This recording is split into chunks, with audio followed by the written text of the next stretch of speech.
Professor Patnaik, आप ही से इस बात को मैं आगे लेके जाऊंगी क्योंकि एनर्जी ऑयल रिसोर्स ये आपका फोटे है, सब्जेक्ट है। जिस तरह से हम दुनिया में देख रहे हैं, इकोनॉमिक स्लोडाउन, लॉकडाउन की स्थितियां दुनिया के अलग अलग मुल्कों में आ रही हैं। ये जंग अगर सीधे सीधे, भाई ऐसा तो नहीं है कि भारत में, पाकिस्तान में, बांग्लादेश में, ऑस्ट्रेलिया में हथियार गोला बारूद गिर रहे हैं, लेकिन जिस तरह का असर उनकी इकोनॉमी पर भी हो रहा है, तो दुनिया को इकोनॉमिकली जरूर ये स्लोडाउन और खत्म कर देगा युद्ध। धन्यवाद फिनाज। देखिए, ट्रम्प का जो वार का स्ट्रेटेजी मुझे लगता है कोई विजन और प्रॉपर तरीका नहीं था। देखिए, जो स्ट्रेट ऑफ हॉर्मुज है उसको पहले क्या है, वो खुला था, आपने इसको बंद करवा दिया। तो अभी क्या है ना, ईरान का जो डिमांड है लेटेस्ट की, हमारा जो सोवरेन राइट है हम जाहिर करेंगे और सेकंड जो है उसमें टोल कलेक्ट करेंगे।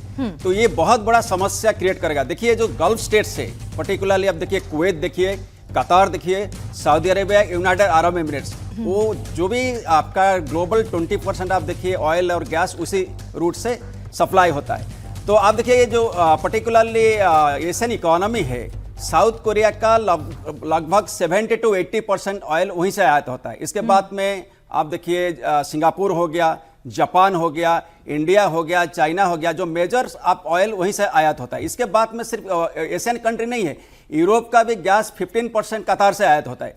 तो अब जब ग्लोबल सप्लाई चेन देखेंगे, मेरे ख्याल से ये बोथ आपका जो एशिया और यूरोप को अफेक्ट करेगा। Asia in the sense middle east, south east Asia और ईस्ट एशिया, ये सबको मिला के देखिए। इसके बाद अगर आपका ऑयल रेट बढ़ता है, अगर इंक्रीज होता है, उसका क्या इंपैक्ट होगा। फर्स्ट देखिए, आप जो है फूड सप्लाई चेन सबसे इंपॉर्टेंट है।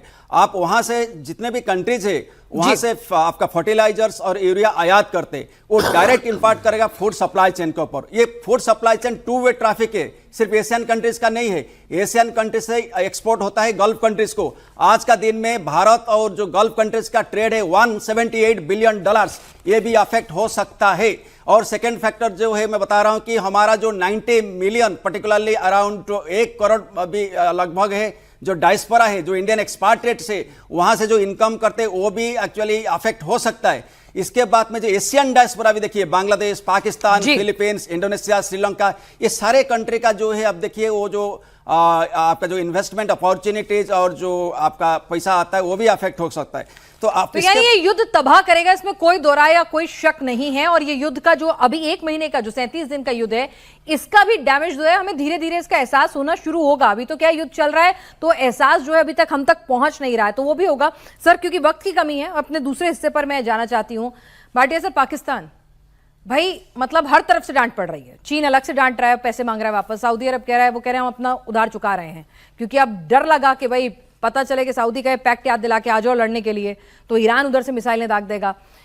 और पाकिस्तान को जब कुछ समझ में नहीं आता है तो वो हिंदुस्तान का नाम रखने लगता है, और एक बार तो नई धमकी दे के आ रहा है, कह रहा है कोलकाता तक जाऊंगा।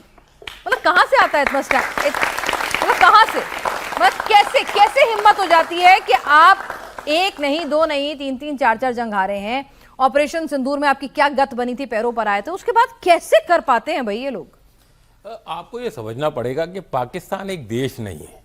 पाकिस्तान एक टेररिस्ट लूज कॉन्फेडरेशन है टेररिस्ट ऑर्गेनाइजेशंस की, उसका सरगना है, किसी तरह इकट्ठा रखा हुआ है। ये पूरा वर्ल्ड समझता है, बस समझ ट्रंप को भी आ रही है, लेकिन उसकी कुछ मजबूरियां हैं जिससे उसने पाकिस्तान को अभी पाल पोस के रखा हुआ है। पाकिस्तान क्या करता है, वो तिनकों को ढूंढ रहा है। अभी ईरान ने एक स्टेटमेंट दी कि हम पाकिस्तान के शुक्रगुजार हैं कि उसने जो मध्यस्थता करने की कोशिश की, उसके हम शुक्रगुजार हैं। वो उसी में खुश हो रहा है, पूरा मीडिया उसी के बारे में बात कर रहा है। कोई ये बात नहीं कर रहा कि भैया तुम तो डाकिये की तरह इधर से उधर भाग रहे थे।